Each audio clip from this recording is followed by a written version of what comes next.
It's Madayaban, daily life of age of 14.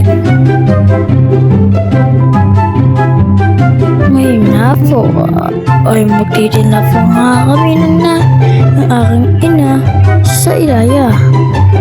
Eto po, ako po ay nagluluto ng fishball at may customer na umorder sa akin at pinagluto po siya. At meron pong isa pong nabili. Ang bili-bili po ay kikiam at fishball.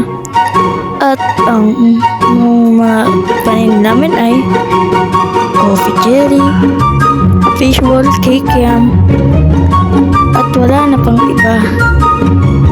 Ito po ay nagsasalang na po. Ayun po ang aking pamangkin. May hawak po na pamatpat. At aking ina po ay bumili sa fishball ay 20 pesos po. At mamaya po ay magsisimula na ako magtinda ng coffee jellies. At tinutulungan po ang aking ina. At mabawasan man ang pagsa-cellphone. At ito po ay aking ginawa sa aking ina. At ito po ay ayun na po ang aking pamangkin. Nasilip pa po.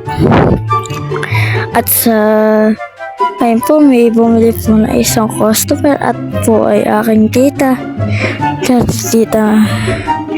Tita Mylene at si Kasumi. Ayun po ay si Kasumi ay pinauwi po. Ako po ay bumili lang ng soda sa tindahan at ako po ay nauhaw. At ililagay ko po dun sa kalan. Ayan po, nagluluto na po ako. Hinihintay ko na po maluto para po ibigay sa customer. At yun po, maluluto na po. Hello, ang aking itong gawin. Lagi po kami titinda. Monday to Saturday po kami titinda. May bata po nabili sa tindahan. Ayun po ang aking pamangkin na si Kasumi. Ayun po yung kaiinit po eh. Lakad ang lakad ay matulog. At paano kaya lalaki nun? Ayun po, may nabili po na customer. Eto na. So, eto nga po yung customer po namin. Lagi po nabili sa amin. May isa po ay may kalabang po kami. Malapit na po mabili. Ayun po, ako'y bumili po ng aking main po. Ayun po ang aking ina. Ayun po bumili po yan ng 20 pesos sa kikiam at ng fish po. At sa pagluluto ay natamsikan po ng mantika. Ayun po ay may nabili po na isa. Ayun po sa aking tita Mylene. Ayun po, nainom na po ako ng RC Charot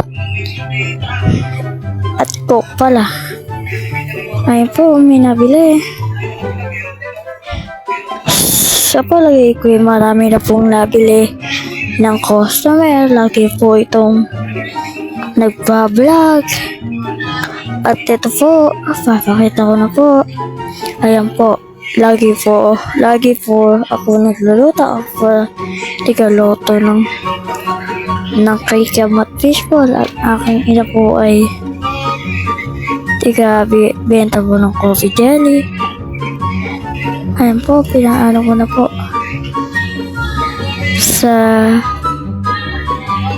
eto na po. Ayun po, may marites na po dyan. Charot! Fast forward na po, ako po umuwi na at iba na po aking suot. Ako po yung naligo na at nagluto po ako ng pasik canton dahil po ako nagutom doon. Ayan po, saglit ko konti na yung plots. para po madaling mabuo ang video. Ayun na, salamat sa panood. Paalam!